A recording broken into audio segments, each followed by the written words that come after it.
බුදුහාඳුරුවෝ අහනවා මෙහෙම. ඔන්න දැන් මේ ටික හොඳට ඔලුවට දාගන්න.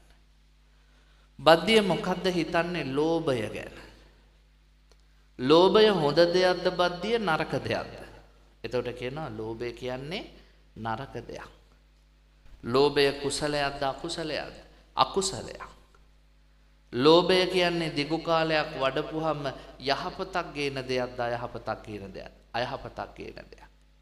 ලෝභය කියන එකට සමාජයේ ඉන්න නුවණැත්තෝ ගරහනවද නැද්ද? ගරහනවා. එහෙනම් ලෝභය කියන්නේ අයින් කරන්න ඕන දෙයක්. බද්දියෝව පොත්පත් වලින් හොයන්න දෙයක් නැහැ. බුදුහාඳුරුවෝ කියනකන් ඉන්න ඕනේ නැහැ. අම්මා තාත්තා කියනකන් ඉන්න ඕනේ නැහැ. න්‍යායට තර්කයට ගලපන්න ඕනේ නැහැ. හේතු සාධක ඇතුව ඔප්පු කරන්න ඕනේ නැහැ. මනුස්සනේ බද්දිය මනසින් උසස්නේ. ඒ මනසින් හිතුවහම මේ කරුණු හතරට අනුව මේක නරකයි කියලා හිතෙනවා නම් අයින් කරලම දාන්න. ඔයත්තුන්ගෙන් මං අහන ප්‍රශ්නයක් තියෙනවද ලෝභය ඔයත්තු ගාව? ලෝභකම් තියෙනවා. අපිට ඔක්කොම අතාරින්න කිය මේගොල්ලෝ විඳින සැප. එහෙමනේ කියන්නේ. මේ මෝඩයෝ තේරුම් ගන්න ඕනේ බුදුහාඳුරගේ ධර්මයේ තුල අතාරින්න කියන්නේ හිතින් ගතින් නෙවෙයි. ගතින් පාවිච්චි කරාට කමක් නැහැ. හිතින් අතහැර ගන්න කියන දහමක් බුද්ධහග. කොහෙවත් කියලා නැහැ ගිහි මිනිස්සුන්ටවත් පැවිද්දන්ටවත් තියෙන වස්තුව අතාරින්න කියලා. අනේ ඔයත්ෝ හරියට බනහන්න. බුදුරු ඔයත්තන්ට මොකද්ද කියන්නේ? හොඳට සල්ලි හම්බ කරන්න, ගේ හදන්න, ලස්සනට ඉන්න. මිනිස්සු වෙච්ච ජීවිතේ දුකෙන් ඉන්න එපා, සතුටින්ම ඉන්න. හැබැයි දවසක හිතට දීලා තියන්න අදහස මේ ඔක්කොම දාලා යන්න වෙනවා කියන එක. ඒ කියන්නේ බුද්ධ ධර්ම කියන්නේ භෞතික වස්තු අතහැරීමක් නෙවෙයි. ඒ භෞතික වස්තුත් එක්ක තියෙන සිතුවිලි සමුදාය අතහැරීම.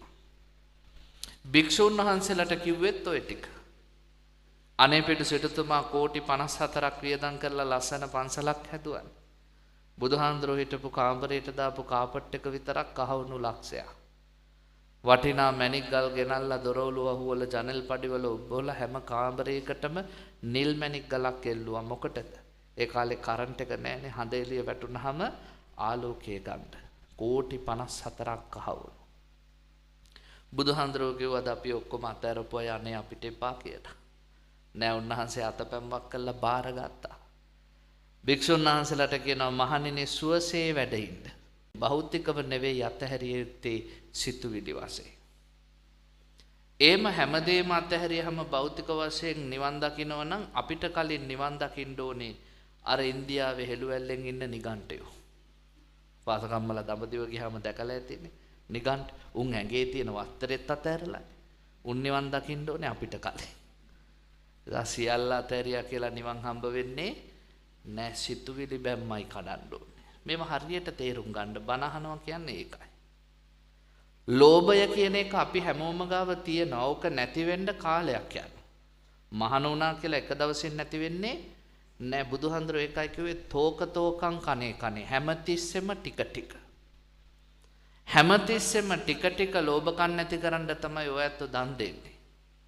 එහෙම දීලා දාන පාරමී දාන උපපාරමී දාන පරමත්ත පාරමී පිරුවහම දවසක් එනවා මුක්ති හැමදෙයින්ම නිදහස් වෙනවා. අනාලයෝ තියෙන ආසාවල් අඩු වෙලා යනවා. තණ්හකයෝ තණ්හාව ෂය වෙනවා. එදාට කියනවා මොකක් කියලාද? නිබ්බානං නිවන් දැක්කා කියලා.